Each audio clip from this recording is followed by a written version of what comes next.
दिवसाची सुरुवात अशी बरोबर एका ट्रेनिंग सेशनमध्ये, म्हणजे ट्रेनिंग ज्या ठिकाणी चालू असतं त्या ठिकाणी जे ट्रेनिंग घेणारे प्रोफेसर असतात ते त्या हॉलमध्ये येतात आणि त्यांच्या हातामध्ये एक स्टीलचा ग्लास असतो, रिकामा ग्लास असतो. आणि त्यांनी आल्यावर ते सांगितलं की हे माझ्या हातामध्ये का आहे. तर सर्वांनी सांगितलं हा एक स्टीलचा ग्लास आहे. त्यांनी उलटा करून वगैरे दाखवला, ह्याच्यामध्ये काही जड वस्तू आहे का, पाणी आहे का. सर्वांनी सांगितलं नाही. मग त्यांनी प्रत्येकाला तो हातात धरायला सांगितला तो ग्लास आणि सांगितलं की बघा त्याचं वजन किती आहे. आणि सर्वांनी सांगितलं हा खूप हलका आहे. आणि मग त्यांनी सांगितलं ठीक आहे, हा हलका ग्लास तुम्ही असा पकडा आणि किती वेळ तुम्ही हा पकडू शकता. अर्धा तास, 1 तास, 1.5 तास. आणि मग सर्वांनी सांगितलं नाही, जास्तीत जास्त अर्धा तास. आणि त्यानंतर आमचा हात दुखायला लागेल, आम्हाला त्रास व्हायला लागेल. आणि मग त्यांना सांगितलं की आपल्या आयुष्यामध्ये सुद्धा हे असंच आहे.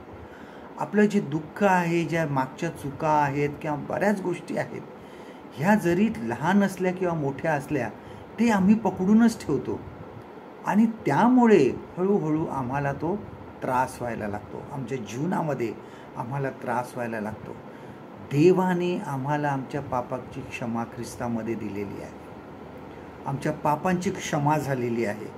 ज्यावेळेस आम्ही पश्चाताप करतो त्यावेळेस आमचं पाप जे आहे हे झाकलं जातं. देव त्याची क्षमा करतो.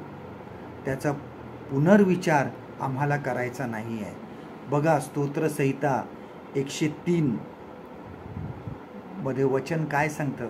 वचन हे सांगतं की पश्चिमेपासून पूर्व जितकी दूर आहे तितके त्यांनी आमचे अपराध आम्हापासून दूर केले आहेत. किती सुंदर देवाचं वचन आहे.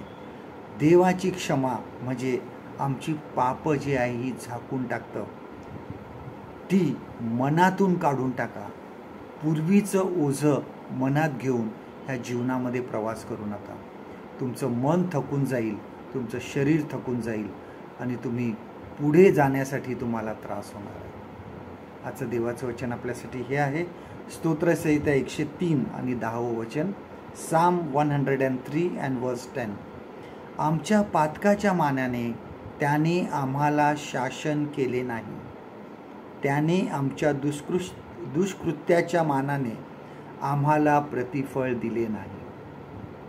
परमेश्वर करो आजचा दिवस तुमचा आशीर्वादित करो.